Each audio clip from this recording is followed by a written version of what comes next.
నమస్కారం వార్తలకు స్వాగతం. ముందుగా ముఖ్యాంశాలు. ఎమ్మెల్యే గోరంట బుచ్చయ్య చౌదరి మీడియా సమావేశం, వైసీపీ నేతలపై fire.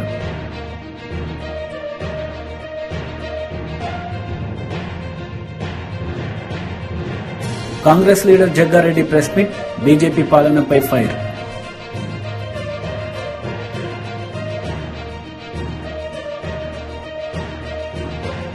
Telangana Congress leader Jaggareddy press meet నిర్వహించారు. ఈ సందర్భంగా బీజేపీ పాలనపై ఆయన మండిపడ్డారు. అల్టిమేట్ వాళ్ళకి ఎంతసేపు ఏముంటుందంటే సోనియా గాంధీ గారు, రాహుల్ గాంధీ గారు, ప్రియాంక గాంధీ గారు, ఆ గాంధీ ఫ్యామిలీ దేశ రాజకీయాల్లో ప్రజల మధ్యలోకి వెళ్ళొద్దు, ప్రజలకు మధ్యలో తిరగనియొద్దు, ప్రజల మధ్యలో వీళ్ళు ప్రజల దగ్గరికి వెళ్తే ప్రజలు రాహుల్ గాంధీ గారు కలవనియొద్దు. ఇవన్నీ ఈ దురుద్దేశంతో బీజేపీ మొదటి నుంచి కూడా, ఆనాటి నుంచి కూడా మహాత్మా గాంధీ నుంచి మొదలుకుంటే, అప్పుడు బీజేపీ లేదు, ఆర్ఎస్ఎస్ఏ, మహాత్మా గాంధీ, నెహ్రూ గారి నుంచి మొదలుకుంటే ఈ యొక్క కుట్ర జరుగుతుంది. ఆర్ఎస్ఎస్ ఈ కుట్ర అప్పటి నుంచే చేస్తుంది కదా. ఇప్పుడు మహాత్మా గాంధీని చంపింది ఒక ఆర్ఎస్ఎస్ కార్యకర్తనే కదా. అల్లగంజి పుట్టుకొచ్చిందే బీజేపీ, అల్లగంజే పుట్టింది, ఆర్ఎస్ఎస్లో కానీ పుట్టిందే బీజేపీ. ఇది ఈనాటిది కాదు. ఆర్ఎస్ఎస్ రాహుల్ గాంధీ గారు చాలా స్పష్టంగా చెప్తున్నారు. ఏమని? ఆనాటి నుంచి ఆర్ఎస్ఎస్ తర్వాత ఇప్పుడున్న బీజేపీ, ఆనాటి నుంచి ఈనాటి వరకు ఆ గాంధీ ఫ్యామిలీ, రాహుల్ గాంధీ ఫ్యామిలీ దేశ రాజకీయాల్లో ప్రజల దగ్గరికి వాళ్ళు ఉండకూడదు, వాళ్ళని ఏదో రకంగా ఇబ్బంది పెట్టాలనే కుట్ర ఆనాటి నుంచి కొనసాగుతూనే ఉన్నది కదా. ఆ కుటుంబం మీద కక్ష రాజకీయాలు చేస్తూనే ఉంది కదా. ఇది ఈనాటిది కాదు కదా. ఈ 75 ఏళ్ల నుంచి ఇది నడుస్తూనే ఉంది. ఇదంతా 75 ఏళ్లలో దేశం కోసం ప్రాణాలను త్యాగం చేసింది ఎవరయ్యా అంటే మళ్ళా ఆ కుటుంబమే కదా. వాళ్ళ ఆస్తులు దారదత్తం చేసిర్రు, వాళ్ళు భారతదేశ యొక్క పాలసీలో వాళ్ళు అనేక దాంట్లో వాళ్ళు బలిదానాలు అయిపోయారు. ఇందిరాగాంధీ, రాజీవ్ గాంధీ గారు.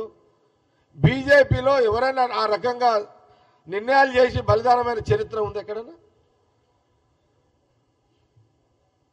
కాబట్టి ఈ కుట్ర, రాహుల్ గాంధీ గారి యొక్క మీద కుట్ర, రాజకీయమైన కుట్ర ఆర్ఎస్ఎస్ బీజేపీ మొదటి నుంచి చేస్తుంది, ఇప్పుడు చేస్తుంది, చేస్తూనే ఉంటారు వాళ్ళు. వాళ్ళకి అల్టిమేట్ ఏంటంటే గాంధీ, రాహుల్ గాంధీ, గాంధీ అనే ఒక మాట వినబడద్దు అనేది వాళ్ళ యొక్క. కాంగ్రెస్ ప్రభుత్వంపై మాజీ మంత్రి కేటీఆర్ పలు విమర్శలు చేశారు. ఈ సందర్భంగా ఆయన మాట్లాడారు. వీళ్ళకు 2-3 నెలలైనా ఎందుకు వేయలేదు ఆలోచించమని చెప్పి నేను కోరుతున్నా. రైతులు ఆల్రెడీ మంట మీద ఉన్నారు. క్వింటాల్కి 500 బోనస్ అన్నాడు, ఇచ్చిండా? రేపు ఇస్తాడా? ఏప్రిల్లో ఇవ్వకపోతే రైతులు ఊకుంటారా? సీరి సిద్ధ గట్టరు. 500 బోనస్ క్వింటాల్కు, మర్చిపోవద్దు తమ్ముళ్ళు, 500 బోనస్ ఇచ్చి తీరాలి. ఇవ్వకపోతే వాళ్ళ తరఫున మనమే గర్జించాలి, మనమే యాద్ చేయాలి. 2 లక్షల రుణమాఫీ అన్నాడు డిసెంబర్ 9 నాడు, సోనియమ్మ జన్మదినం. 2 లక్షల రుణమాఫీ. రైతులు మీరు పోయి ఉరికి తెచ్చుకోండి. ఇప్పటిదాకా తీసుకొని వాళ్ళు ఉంటే డిసెంబర్ 8 దాకా ఓన్రి పోయి తెచ్చుకోండి, నేను సంతకం పెడతా అన్నాడు. డిసెంబర్ 9 పోయింది, జనవరి 9 పోయింది, ఫిబ్రవరి 9 వస్తుంది. చేస్తాడా? చేయడు, చేయ శాత కాదు. ఎందుకంటే గుంపు మేస్త్రి గారికి ఇదివరకు పనిచేసిన తెలివి లేదు. ఏదో ప్రతిపక్షంలో ఉన్నప్పుడు డైలాగులు కొట్టుకుంటూ అవతల పడ్డాడు. నోటికి ఎంత వస్తాను తొర్రుకుంటా, కేసీఆర్ మీద బూతు పురాణం ప్రయోగించుకుంటా ఒర్రుకుంటా తిరిగిండు, ఒర్రుపోతాడు తప్ప ఆయనకి ఏం తెలియకేదో మాట్లాడిండు, ఫసాయించిండు. ఇలా కింద మీద పడతాడు. అందుకే నేను అంటున్నా, 2 లక్షల రుణమాఫీ చెయ్యనందుకు, రైతు భరోసా చాలు చేయనందుకు, రైతు భరోసా చాలు చేయకపోగా ఉన్న రైతు బంధు వేయనందుకు, తెలంగాణ రైతన్నలు రైతు బంధు అడిగితే చెప్పుతోని కొట్టమన్నందుకు రేపు ఓటుతో కొడతారు కరీంనగర్ లోక్సభలో కూడా కాంగ్రెస్ పార్టీని అనే మాటను మీకు విజ్ఞప్తిస్తాను. అందుకే నేను మీకు అనేది, ఈ ప్రభుత్వం 45 రోజులలోనే చాలా మందిని శత్రువులను చేసుకున్నది. పాపం మా ఆటోలు నడుపుకునే అన్నదమ్ములు వాళ్ళు మార్పు కావాలని ఆయనతో ఓటేసింది. అందరే లేదు, కొందరు వేసారు. అందరు వేసారని నేను ఎట్లా అంట, కానీ కొందరు పాపం ఆటోలు నడుపుకునే అన్నదమ్ముళ్ళు అదేదో బోర్డు పెడతాడట, నెలకిన్ని పైసలు ఇస్తారట, సంక్షేమం అట, ఏదో అవుతుందట, కేసీఆర్ మంచిగానే చేసిండు కానీ ఈయన ఇంకా మంచిగా చేస్తారట అని చెప్పి నీకు 2 సార్లు ఇచ్చినాం కదా, వాళ్ళకు ఒకసారి ఇస్తామని ఇచ్చింది. ఏమైంది ఇచ్చిన పాపానికి? ఇలా వాళ్ళ కొంప కొల్లేరైంది. వాళ్ళు మంట మీద ఉన్నారు. 6.5 లక్షల మంది ఆటో డ్రైవర్లు వాళ్ళ కుటుంబాలు ఇవాళ రెక్కాడితే కానీ డొక్కాడని జీవులు వాళ్ళు మంట మీద ఉన్నారు. వాళ్ళు వీళ్ళు ఎదురు చూస్తారు, ఎక్కడ దొరుకుతారు కాంగ్రెస్ వాళ్ళు? రేపు జెడ్పీటీసీలో దొరుకుతారా, కౌన్సిలర్లు దొరుకుతారా, పార్లమెంట్లో దొరుకుతారా, సొసైటీ ఎలక్షన్లో దొరుకుతారా? యాడ దొరుకుతాడా కర్రు గాల్చి వాత పెట్టేందుకు 6.5 లక్షల మంది తమ్ముళ్ళు వాళ్ళు రెడీగా ఉన్నారు. మీరు చేయవలసింది ఒకటే. ఇప్పుడే వినోదన్న చెప్పిండు, 2189 బూత్లు ఉన్నాయి. బూత్కు ఒక్కరు చొప్పున సోషల్ మీడియా వారియర్గా తెలంగాణ బలగంలో సైనికుడుగా మనం అపాయింట్మెంట్ చేసుకొని మీరు చేయవలసింది ఒకటే. మీ ఊళ్ళో కూడా ఆటోలు ఉంటాయి, మీ ఊళ్ళో కూడా ఆటో అన్నదమ్ములు ఉంటారు.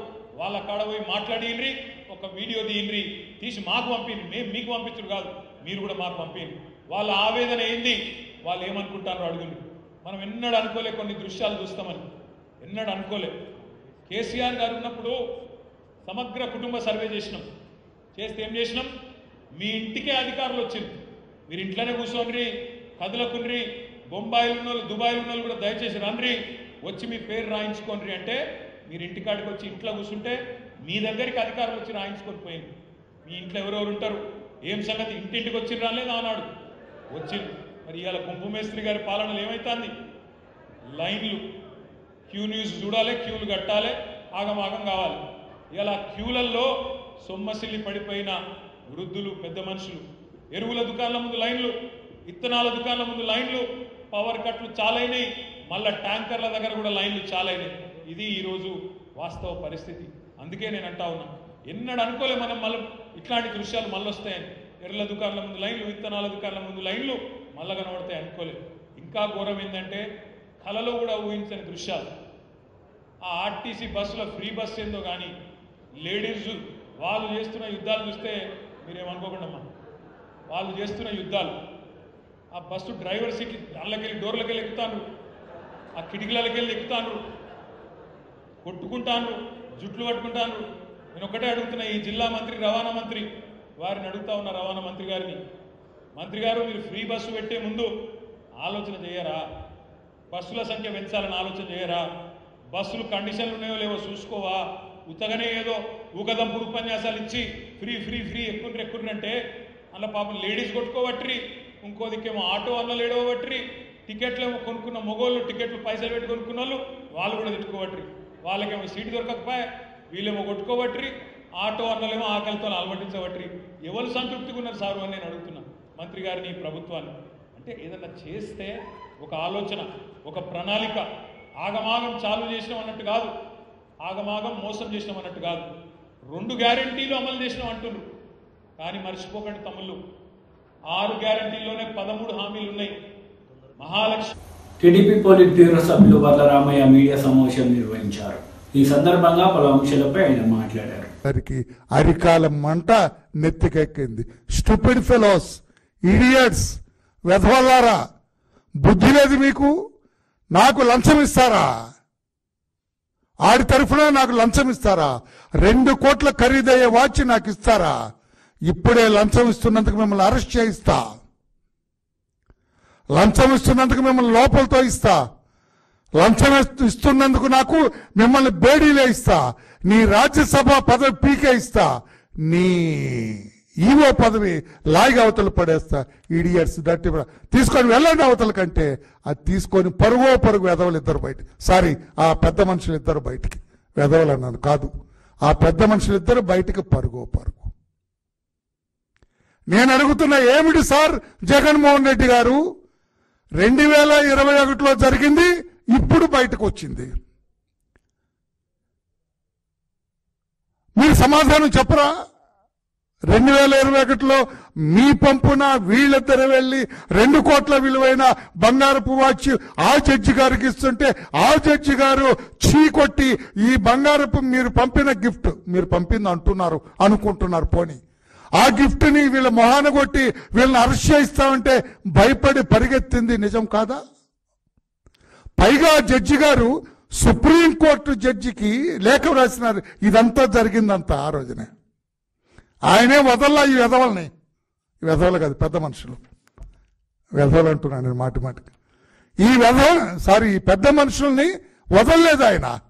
జడ్జి గారు సుప్రీంకోర్టుకు తెలియజేశారు, 2 వెధవలు ఆప్లిక్ పెద్ద మనుషులు, ఒకడు రాజ్యసభ మెంబర్, ఇంకొకడు టీటీడీ ఈవో, వీళ్ళిద్దరూ వచ్చి నాకు 2 కోట్ల ఖరీదయ్యే వజ్రాలు పొదిగిన బంగారపు వాచ్ ఇవ్వటానికి ప్రయత్నం చేశారు. నేను తిప్పి కొట్టి వాళ్ళ మొహాన్ని కొట్టి గెట్అవుట్ అని కేకలేశాను. ఇది తగు చర్య నిమిత్తం మీకు తెలియజేస్తున్నానని సుప్రీంకోర్టుకి లేఖ ద్వారా తెలియజేశారు. I don't know why supreme court మౌనంగా ఉందా, దాని మీద ఏమైనా విచారణ ఆర్డర్ చేసిందా నాకైతే తెలియదు. కానీ దీన్ని బట్టి సుప్రీంకోర్టు మౌనంగా ఉన్నట్లుగా అనుకుంటున్నాను నేను. కాదంటే సుప్రీంకోర్టు చెప్పాలి, తప్పేం లేదు. మామూలు రామయ్య అనే ఒక సామాన్యుడు అడిగిన దానికి సుప్రీంకోర్టు సమాధానం చెప్పాలి. ఆ జడ్జి గారు మీకు లేఖ రాస్తారా లేదా? 2 వెధవలు ఆప్లిక్ పెద్ద మనుషులు 2 కోట్ల ఖరీదయ్యే వజ్రాలు పొదిగిన వాచ్ తీసుకొచ్చి నాకు బహుమతి ఇవ్వబోయారు, గిఫ్ట్ ఇవ్వబోయారు. నా కొడుకు వివాహం సందర్భంగా నేను వాళ్ళ మొహాన కొట్టాను, అరెస్ట్ చేస్తానని బెదిరిస్తే పారిపోయినారు నా దగ్గర నుంచి, చర్యలు తీసుకోండి అని సుప్రీంకోర్టుకి లేఖ రాస్తే is it not the duty of the Supreme Court to initiate action? అప్పుడే సుప్రీంకోర్టు సిబిఐతో దర్యాప్తు చేయించొద్దా? ఈ వెధవలు ఆబ్లిక్ పెద్ద మనుషులు సంగతి తేల్చొద్దా? ఈ వెధవలు ఆబ్లిక్ పెద్ద మనుషులు అంటే వెధవలై ఉండొచ్చు, విచారణలో తేలితే నిజం తప్పు అని తెలిస్తే పెద్ద మనుషులు, లేకపోతే వెధవలుగానే ఉంటారు వాళ్ళు. ఎమ్మెల్యే గోరంట్ల బుచ్చయ్య చౌదరి మీడియా సమావేశం నిర్వహించారు. ఈ సందర్భంగా సీఎం జగన్ పాలనపై ఆయన మండిపడ్డారు. బోగస్ సర్టిఫికేట్లు సబ్మిట్ చేసి ఉద్యోగాలు ఇప్పించారు, లక్షలు దోచుకున్నారు. దాంట్లో నాయకుడు కోట్లు ముట్టాయి. మొత్తం అస్తవ్యస్తం అయిపోయింది. కోఆపరేటివ్ రంగంలో, సహకార రంగంలో బ్యాంకులు కానీ సొసైటీలు కానీ అన్నీ అస్తవ్యస్తం అయిపోయినాయి. కనీసం ధాన్యం కొని రైతులకు డబ్బు చెల్లించాల్సిన సొసైటీలు కూడా నిర్వీర్యం చేశారు. సొసైటీలకు రావాల్సిన డబ్బులు ఇవ్వలేదు, వాళ్ళ ద్వారా సరఫరా చేసిన గోను సంచులు సప్లై చేయలేదు, వాళ్ళకి సకాలంలో ఇవ్వాల్సిన లోన్లు కూడా ఇవ్వలేదు, లోనుకి ఇవ్వాల్సిన వడ్డీ రాయితీని కూడా వాళ్ళకి జమ చేయలేదు. ఆ విధంగా సహకార రంగాన్ని నిర్వీర్యం చేసి ఎవరైతే నామినేటెడ్ పోస్టులు కల్పించి తన పార్టీ తాబేదారులకి కట్టబెట్టాడో, కప్పం కట్టాడో వాళ్ళందరూ ఏ విధంగా దాచుకోవాలన్న ప్రయత్నంలో పడ్డారు. ఇవాళ గోడౌన్ల ముసుగులో దోపిడీ, రంగులు, ఈ రంగుల పెచ్చగాడికి ఈ సొసైటీ డబ్బులే అడ్డంగా కనపడ్డాయి. ఆ డబ్బులతోటి ఎక్కడికక్కడ రంగులు పెచ్చబెట్టి ఈ ముఖ్యమంత్రి సహకార వ్యవస్థని నిర్వీర్యం చేశాడు. పర్సన్ ఇన్ఛార్జి కమిటీలతోటే నడిపేస్తా ఉన్నాడు. అసలు ఎన్నికలు ఎందుకు పెట్టడం లేదు? ఒకప్పుడు కోర్టులో వేశారు అందరూ ఎన్నికలు పెట్టమని. కోర్టులో వేసిన ఎన్నికలు ఎందుకు నిర్వర్తించలేదు? కోవిడ్ అన్నాడు. కోవిడ్ పోయి ఎన్నాళ్ళయింది? నార్మల్సీకి వచ్చిన తర్వాత ఎందుకు ఎన్నికలు పెట్టడం లేదు? భయం. పెరికివాడు ఈ ముఖ్యమంత్రి. సహకార రంగంలో ఎన్నికలు పెడితే నడుము విరిగిపోతుంది, తన పార్టీ వాళ్ళకి నామినేటెడ్ పోస్టులు ఇవ్వలేము, పబ్బం గడుపుకోవడానికి అవకాశం ఉండదన్న దీంతో ఇవాళ సహకార రంగానికి నామినేట్ చేస్తున్నాడు. ఆయనతోటి పాటు ఆయన తాబేదారులు, ఎమ్మెల్యేలు, మంత్రులు బెదిరిస్తూ ఉన్నారు. ఏదైనా సరే ఎంక్వైరీ చేస్తాం, మీ మీద చర్యలు తీసుకుంటామని చెప్పి బెదిరించి చెప్పు చేతుల్లో పెట్టుకుంటా ఉన్నారు. వాళ్ళ వాటాలు వాళ్ళు కొట్టేస్తూ ఉన్నారు. ఇవాళ ఎక్కడ ఏ సంఘంలో అనేక అవకతవకలు జరిగినాయి. కోట్ల రూపాయలు దోచుకున్నారని, తప్పుడు పత్రాలతో లోన్లన్నీ తీసుకున్నారు, బ్యాంకులను నిర్వీర్యం చేశారని చెప్పిన చోట ఎక్కడైనా ఒక యాక్షన్ జరిగిందా ఈ రాష్ట్రంలో ప్రశ్నిస్తా ఉన్నాం. కోర్టు ముట్టికాయలు వేసి విచారణ చేయమన్న చోట కూడా విచారణ జరగడం లే. అధికారులు ప్రేక్షక పాత్ర వహిస్తూ ఉన్నారు. ఇవాళ సహకార రంగాన్ని మహాత్మా గాంధీ చెప్పిన ఈ సహకార వ్యవస్థని నిర్వీర్యం చేసేస్తా ఉన్నాడు. వ్యవస్థల మీద నమ్మకం లేదు. నామినేషన్ల మీదే కార్యక్రమాలు నడిపే దౌర్భాగ్య స్థితిలో ఈ ముఖ్యమంత్రి ఉన్నాడు. ఇప్పుడు మేము అడుగుతున్నాం, అస్తవ్యస్తం అయిపోయింది. ఎక్కడ కూడా ఏ పాలసీలో ఎక్కడ కూడా అమలు కావటంలా. గోడౌన్ల పేరుతో అయిన వాళ్ళకి కట్టబెట్టి దోపిడీ చేస్తా ఉన్నాడు. సొసైటీ డబ్బులు గోడౌన్కి తీసుకెళ్తా ఉన్నాడు. ఆర్బీకేల పేరుతో సొసైటీ డబ్బులని పక్కదారి పెట్టిస్తా ఉన్నాడు. కేంద్రం ఇచ్చిన ఎంఎన్ఆర్జీస్ నిధులు కూడా పక్కదారి పెట్టిస్తా ఉన్నాడు. కేంద్ర సూచనలు కూడా అమలు చేయడంలా. ఎక్కడైనా ఆడిటింగ్ జరిగిందా? ఈ 4.5 ఆడిటింగ్ జరిగి తప్పులు పట్టుకున్న చోట చర్యలు ఉన్నాయని ప్రశ్నిస్తా ఉన్నా. ముఖ్యమంత్రే దొంగ, బాగ్దాద్ గజ దొంగ. మిగతా వాళ్ళు ఎందుకు చేయరు? దొంగలను తెచ్చి నామినేటెడ్ పోస్టులు ఇస్తావు. దొంగకు తాళాలు చేతులు ఇచ్చినట్టుగా అయిపోయి వాళ్ళు దోచేస్తా ఉన్నారు సొసైటీలని. సొసైటీలు నిర్వీర్యం అయిపోతున్నాయి. ఎక్కడ కూడా పని పాటలకు గోళ్ళు గిల్లుకుంటూ కూర్చున్న పరిస్థితి తెచ్చారు సొసైటీలని. అదేమంటే సచివాలయాలు, అదేమంటే వాలంటీర్లు. ఒక వ్యవస్థలు ఉంది, రాజ్యాంగబద్ధంగా ఏర్పడిన వ్యవస్థలు ఉన్నాయి. ఆ వ్యవస్థల్ని సరిగా నడవడానికి అవకాశం లేకుండా చేస్తా ఉన్నాడు ఈ ముఖ్యమంత్రి. పిరికివాడు గనక తనకు గెలిచే అవకాశాలు. Congress leader Mallu Ravi press meet నిర్వహించారు. ఈ సందర్భంగా ఆయన మాట్లాడారు. ఓకే, ఒకటైతే అర్థమైంది. 25 రోజులు అయితే సిల్వర్, ఇది గోల్డెన్. ఇది గోల్డెన్ కాబట్టి గోల్డెన్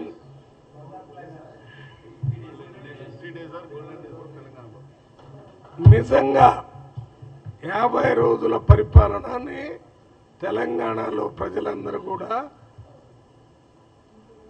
గోల్డెన్ రూల్ లాగా ప్రజలు భావిస్తున్న దానికి ముఖ్య కారణం మొట్టమొదటిది తెలంగాణ రాష్ట్రంలో ప్రజాస్వామ్య పునరుద్ధరణ జరిగి ప్రజా పరిపాలన జరుగుతున్నట్టుగా ప్రజల్లో ఆ అభిప్రాయం అన్ని స్థాయిల్లో వ్యక్తపరుస్తుంది. దాని తరువాత ఇచ్చిన 6 గ్యారంటీల్లో 2 గ్యారంటీలు, ఉచిత బస్ ప్రయాణం, ఇంకోటి రాజీవ్ ఆరోగ్యశ్రీ 10 లక్షల రూపాయలు, ఇది అమలైంది. తక్కినవి కూడా 100 రోజుల్లో చేస్తారనే నమ్మకంతో ప్రజలు ఉన్నారు. ఇది కాకుండా ప్రభుత్వం ఇంతకుముందు ప్రభుత్వం చేసినటువంటి అప్పుల గురించి వాళ్ళే 3 లక్షలు అని చెప్తే మొన్న సెక్రటేరియట్ల అసెంబ్లీలోనే 7 లక్షల రూపాయలు అప్పులు చేసిపోయారని, వారు కట్టినటువంటి కాళేశ్వరం ప్రాజెక్టు కానీ ఇంకా ఇతర ప్రాజెక్టులన్నీ ఇవాళ పేపర్లో కూడా వచ్చింది, నాసిరకంగా కట్టారని, వాటన్నిటి మీద క్షుణ్ణంగా సాంకేతికంగా పరిశీలన చేయించి తప్పు జరిగితే తప్పు చేసిన వాళ్ళ మీద చర్యలు తీసుకునే దిశలో ప్రభుత్వం పోతుంది.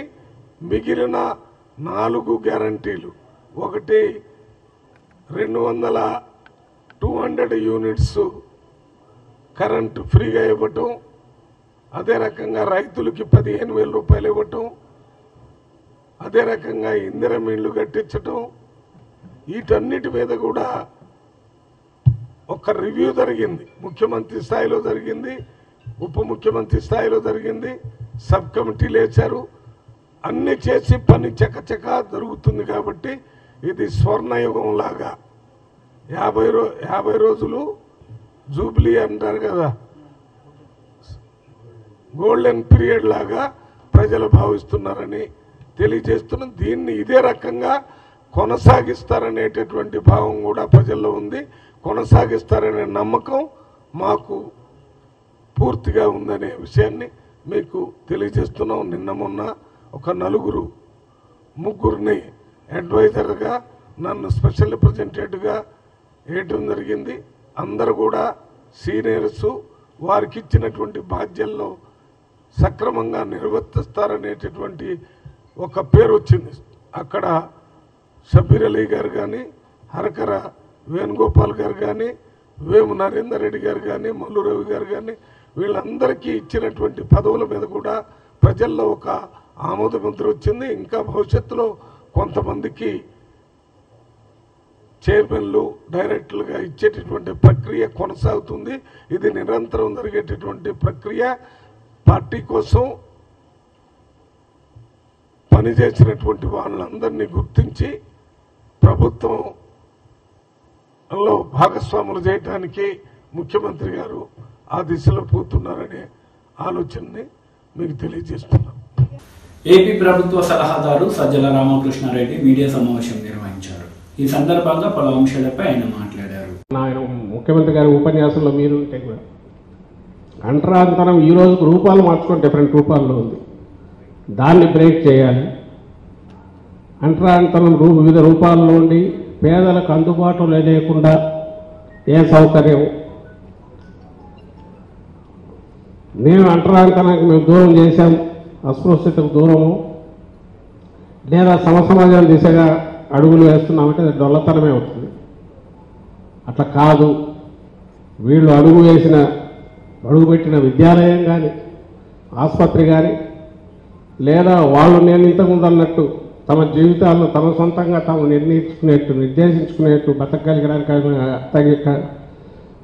తగిన అవకాశాలు ఇవ్వడం కానీ ఇవన్నీ చేసినప్పుడే ఆ స్వేచ్ఛ స్వాతంత్రంగా వాళ్ళు ఎదగాలనుకున్నంత స్థాయికి ఎదిగేటట్టు హ్యాండ్ హోల్డింగ్ చేయొచ్చు, అవుతారు కూడా ఓవర్ ది పీరియడ్ అన్న విశ్వాసం ఏదైతే ఉందో దాంతో ఆయన చేపట్టిన చర్యల ఫలితమే ఈరోజు మనకు కనపడుతున్నాం. ఈ తేడా ఆ రోజుకి ఈ రోజుకు. సో ఇవన్నీ మీరు గమనించాల్సిందిగా కోరుతూ చైతన్యవంతులైన అధికారులుగా మీరు కింద జనంలోకి తీసుకెళ్లాల్సిందిగా కోరుతూ మీ సమస్యలకు సంబంధించి రెగ్యులర్ నాయకులు ముఖ్యంగా సునీల్ కానీ రమణ కానీ వీళ్ళు టచ్లో ఉంటున్నారు. అరుణ్ కూడా తీసుకొస్తున్నాడు. ఇప్పుడు మీరు అడిగినవి జెన్యూన్ ఇవి నేను వాటిని కూడా నా వంతు ప్రయత్నం చేసి వాటిని పరిష్కారం ప్రయత్నం చేస్తాను. Correct. I wish you all the best. మీరు మీ కుటుంబాలు బాగుండాలి. మీరు మీ జాతి అభివృద్ధికి మీ శక్తి మేరకు మీ చుట్టూ ఉన్నవాళ్ళు మీ బంధువులు ఎవరైనా సరే కొంచెం కింద వాళ్ళు పైకి తీసుకోవడానికి ప్రయత్నం చేయండి. అలా చేయడం ద్వారా జగన్మోహన్ రెడ్డి గారు తలపెట్టిన యజ్ఞంలో మీరు కూడా పార్టిసిపేట్ కానీ నేను కోరుతూ సెలవు తీసుకుంటున్నాను. I wish you all the best. Thank you. Rachakonda CP G Sudheer Babu press meet నిర్వహించారు. ఈ సందర్భంగా ఆయన మాట్లాడారు. వాళ్ళు ఇంటికి వచ్చిన తర్వాత వాళ్ళు చూసుకుంటే ఇది అదేం కాదు, మామూలు నల్ల పేపర్లని తెలిసిపోతుంది. వాళ్ళు పారిపోవడానికి మత్తు వాడతారు. అంటే పేపర్లే ఒకటి అవే బండల్స్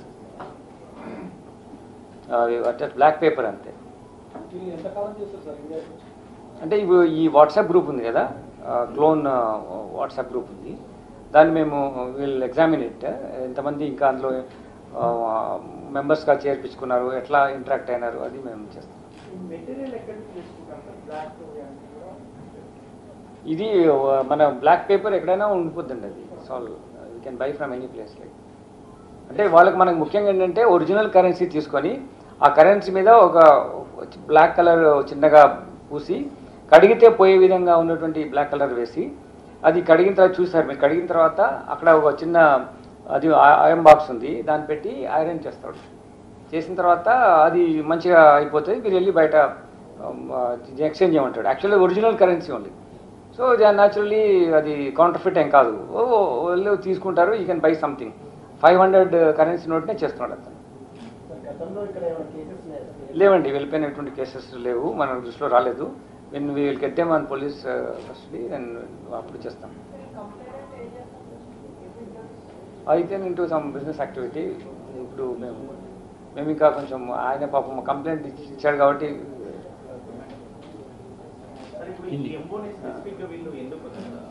సారీ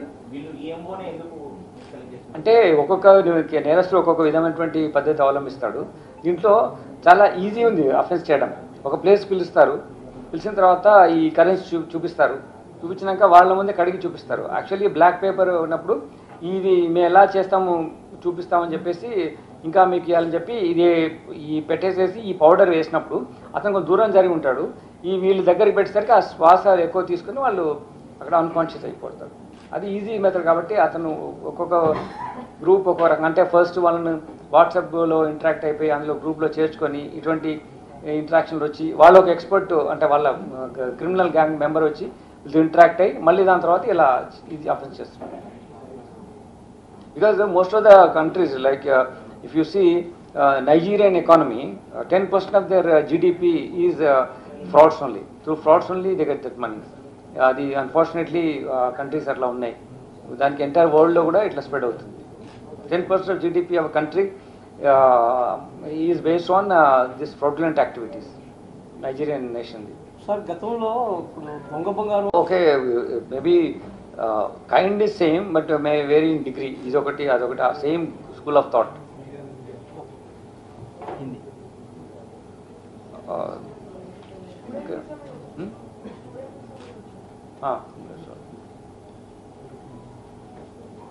एक इंटरनेशनल क्रिमिनल गैंग ये fake currency Bandi Sanjay media సమావేశం నిర్వహించారు. ఈ సందర్భంగా కేసీఆర్ కేటీఆర్లపై ఆయన విరుచుకుపడ్డారు. మరి 10 సంవత్సరాల పనులు ఎందుకు ప్రారంభించలే? ఏడవైన లెటర్లు ఏడవైనాయి ఎందుకు ప్రారంభించలే పనులు? 10 సంవత్సరాల నేను ప్రారంభించాను. వాళ్ళ సిద్దిపేట ఎలగతుర్తిపై రోడ్డు ఎవరు నీ అయ్యే ప్రారంభించిండా, నీ తాత ప్రారంభించిండా, ఈ మేధావి ప్రారంభించిండా పనులు? నేనే ప్రారంభించింది. నేను ప్రారంభమైంది. ఇక్కడ ఆరోబికి 154 కోట్ల రూపాయలు మీ అయ్యిచ్చిండా, మీ తాత ఇచ్చిండా, ఈ మేధావి వడకొచ్చిండా? దందా చేసి 154 కోట్ల రూపాయలు 10 సంవత్సరాల ఎందుకు వడకరాలే? నేనే వడకొచ్చిన కదా. రైల్వే స్టేషన్ అదుగుగానే ఎప్పుడైనా పట్టించుకున్నాడా? మీ ప్రభుత్వం పట్టించుకున్నదా? ఎవరు నిధులు పట్టుకొచ్చారు? మీ తాతన మీ అయ్యా? నేనే పట్టుకొచ్చినా కదా. సిఆర్ఎఫ్ నిధులు, గ్రామాల్లో వేస్తున్న నిధులు 219 కోట్ల రూపాయలు ఎవరు పట్టుకొచ్చారు? మీ అయ్య పట్టుకొచ్చిందా, మీ తాత పట్టుకొచ్చిందా? నేనే పట్టుకొచ్చినా కదా. గ్రామీణ సడక్ యోజన కింద 120 కోట్ల రూపాయలు ఎవరు పట్టుకొచ్చారు? నేనే పట్టుకొచ్చినా కదా. ఈ శాతవానకు 12B స్టేటస్ తీసుకొచ్చిందోడు మీ అయ్యేసి వచ్చారు, మీ తాతన. 10 సంవత్సరాలు వీకెండ్ మీరు నేను పట్టుకొచ్చిన మీరు చేసిన చెప్పుకున్నారు. SRR కళాశాలకు అటానమస్ హోదాను ఎవరికి వచ్చారు? మీ తాతన, మీ అయ్యానా? నేను పట్టుకొస్తే మీరు చెప్పుకున్నారు.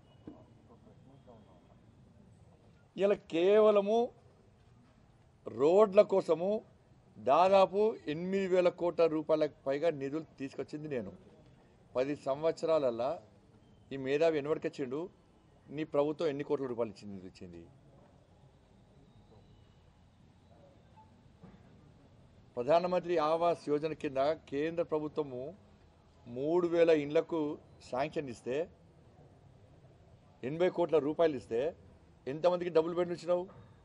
కరీంనగర్ జిల్లాలో కేవలం 3,000 మంది ఉన్నారా నిల్వ నిడలేక? ఇంకో 20-30 దరఖాస్తు పెడితే ఇంకో 20 శాంక్షన్ చేసుకొస్తే ఏమో నేను ముళ్ళేం పోతుండే.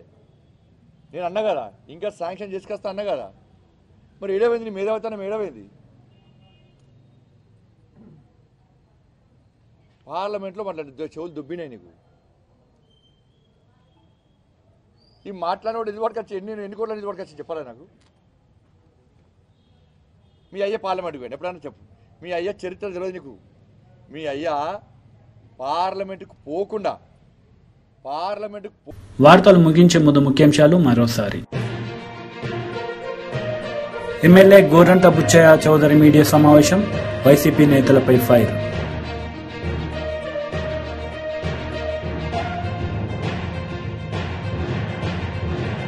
Congress leader Jaggareddy press meet, BJP పాలనపై ఫైర్.